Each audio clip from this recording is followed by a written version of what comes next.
नमस्कार, बहुत बहुत स्वागत है आप सभी का बुलेटिन में। मैं हूं आपके साथ अस्मिता। बुलेटिन की शुरुआत करेंगे इस वक्त की बड़ी खबर के साथ, जो कि आपको बता रहे हैं लखनऊ से।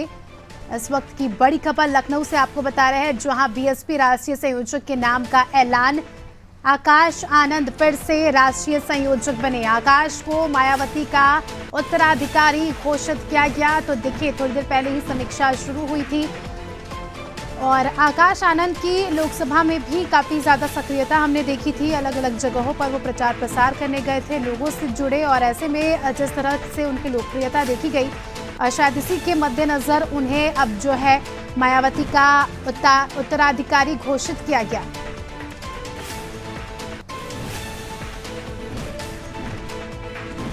तो देखिए, पहले जिस हिसाब से हमने देखा कि पहले उनके कार्य से कहीं ना कहीं पार्टी में नाराज़गी भी थी। एक समय ऐसा भी था कि जब उन्हें उनके काम से कार्यकर्ता नाराज़ थे और उन्हें उनके पद से हटा दिया गया था, लेकिन अब फिर से उन्हें बड़ी जिम्मेदारी दी गई है।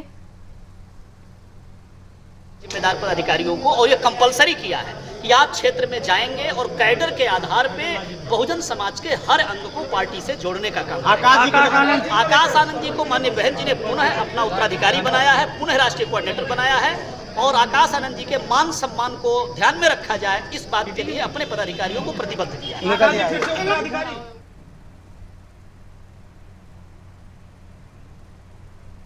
चलिए, अभिषेक हमारे साथ, हमारे सहयोगी इस खबर पर जुड़ चुके हैं, उनसे जानकारी लेंगे।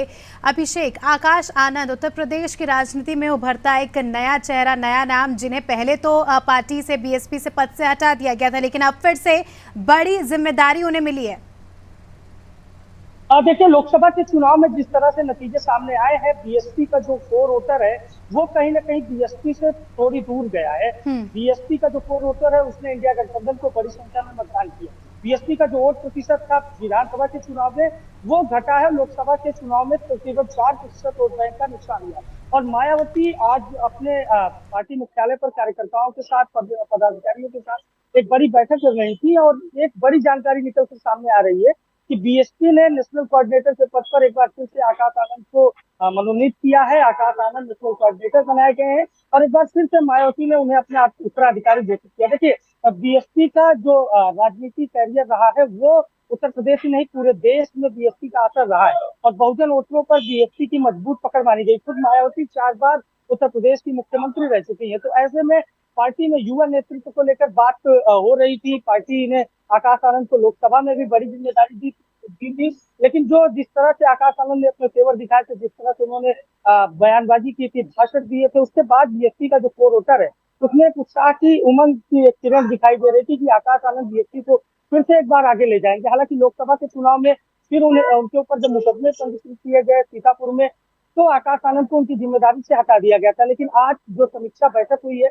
उसमें एक बार फिर से आकाश आनंद को नेशनल कोऑर्डिनेटर बनाया है, और नेशनल कोऑर्डिनेटर बनाने के साथ ही मायावती ने एक बार फिर से उन्हें अपना उत्तराधिकारी घोषित किया था कि उत्तर प्रदेश में इस वक्त एक मजबूत दलित लीडरशिप की तलाश है। राजनीतिक दल जो है वो दलितों पर पूरी तरीके से निर्भर है, क्योंकि दलित वोट बैंक बड़ी संख्या में जिसके साथ जाता है, कहीं ना कहीं लोकसभा का चुनाव हो या विधानसभा का चुनाव हो, उन्हें ही सफलता मिलती है। और इंडिया गठबंधन इस बार बीजेपी से आगे रहा है, तो उसमें दलित यानी बहुजन वोटर एक मजबूत भूमिका निभाया है। लेकिन अब फिर से 2027 का चुनाव है। बीएसपी उत्तर प्रदेश में अपने कैडर को मजबूत करना चाहती है, युवाओं को अपने कैडर से जोड़ना चाहती है। सर्वजन विकास, सर्वजन सुखाय का नारा देने वाली बीएसपी एक बार फिर से आकाश आनंद को प्रमोट कर रही है। आकाश आनंद को नेशनल कोऑर्डिनेटर बनाया गया। नेशनल कोऑर्डिनेटर बनाने के साथ ही मायावती ने उनको अपना उत्तराधिकारी घोषित किया। देखिए, बीएसपी के तमाम वो पदाधिकारी हैं, कार्यकर्ता है जो आज इस बैठक में आए थे। हार के कारणों पर समीक्षा की गई है, और समीक्षा में ये सामने आया है कि जो बीएसपी का वोटर है वो कहीं ना कहीं संविधान के नाम पर इंडिया गठबंधन के साथ बड़ी संख्या में जुड़ा। और बीएसपी के पदाधिकारियों ने भी ये माना है कि जिस तरह से खासकर इंडिया गठबंधन ने बीएसपी को, समाजवादी पार्टी ने बीएसपी को बीजेपी की बी टीम बताया था, उसके बाद जो कोर वोटर है उनमें कहीं ना कहीं एक बड़ा मैसेज गया था, जिसकी वजह से वो बड़ी संख्या में संविधान बचाने के नाम पर इंडिया गठबंधन की ओर गए थे। तो बीएसपी का जो राजनीतिक ग्राफ 2012 से लगातार गिर रहा है, इसको लेकर बीएसपी बेहद चिंतित है, क्योंकि विधानसभा के चुनाव में एक सीट मिलना और लोकसभा के चुनाव में कोई भी सीट बीएसपी के खाते में नहीं आई, जबकि 2019 के लोकसभा के चुनाव में 10 सीटों पर बीएसपी ने जीत दर्ज की थी।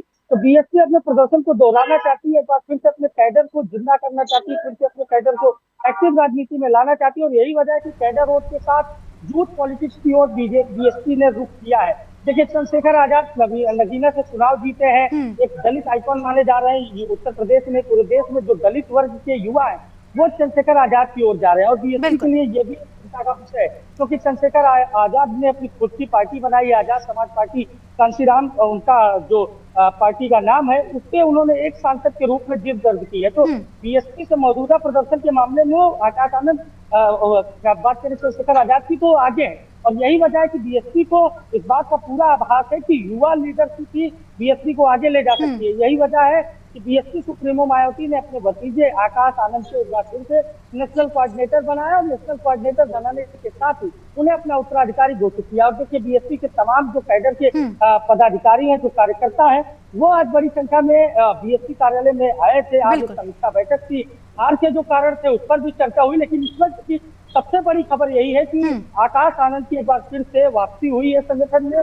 मजबूत वापसी हुई है, और नेशनल कोऑर्डिनेटर के साथ ही मायावती ने उन्हें अपना उत्तराधिकारी घोषित किया है। नेशनल कोऑर्डिनेटर की अगर बात की जाए, राष्ट्रीय संयोजक आसान भाषा से कहा जा सकता है, यानी बीएसपी के जितनी भी चुनावी गतिविधियां हैं उसको अब आकाश आनंद सीधे तौर पर उनका दखल होगा। आकाश आनंद डिसाइडर होंगे बीएसपी में, और बीएसपी ने एक और ऐलान करते हुए कहा है कि उपचुनाव जो बीएसपी अभी तक उपचुनाव से दूर रहती थी, यूपी में 10 सीटों पर उपचुनाव होने, 9 सीटें ऐसी हैं जो विधायक जीतकर सांसद बने हैं, और एक सीट सीसामऊ की है कानपुर की, जहां से इरफान सोलंकी मौजूदा विधायक, उनको सजा हुई है। तो कुल 10 सीटों पर अभी तक उपचुनाव होने, और जो बातचीत हमारी हुई है बिहार के जो प्रभारी हैं बीएसपी के, उन्होंने लालजी मेधानकर, उन्होंने बताया कि बीएसपी इस बार उपचुनाव भी लड़ेगी।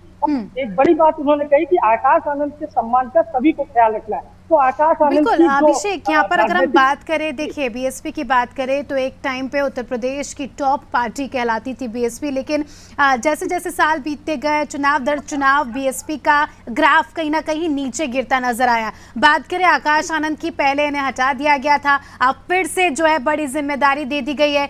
क्या लगता है बीएसपी की डूबती हुई नैया को पार लगा पाएंगे?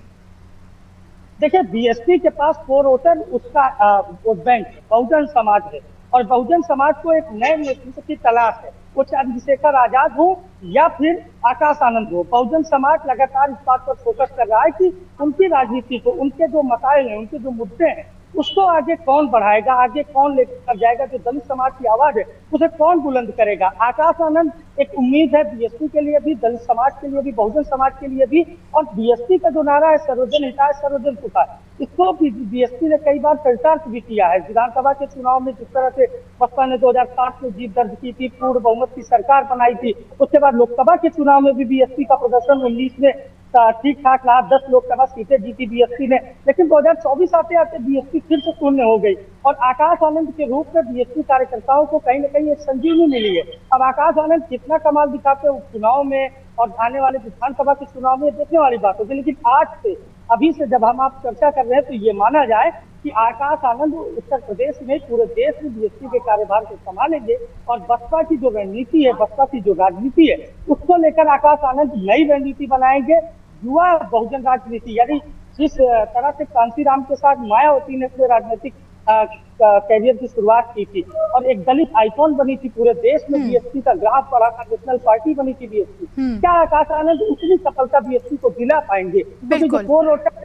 बिल्कुल, अब ये देखना दिलचस्प होगा अभिषेक, बड़ा बदलाव यहाँ पर क्या, जिस तरह से आपने जिक्र किया कि आने वाले समय में उपचुनाव भी बीएसपी लड़ने वाली है, तो कहीं ना कहीं कॉन्फिडेंस है पार्टी में। अब देखना खास होगा कि आकाश आनंद को जो इतनी बड़ी जिम्मेदारी दी है वो किस तरह से अपनी जिम्मेदारी निभाते हैं, और बीएसपी का क्या कुछ परफॉर्मेंस रहता है आने वाले उपचुनाव में। बहुत बहुत शुक्रिया आपका हमारे साथ जुड़ने के लिए और जानकारी के लिए।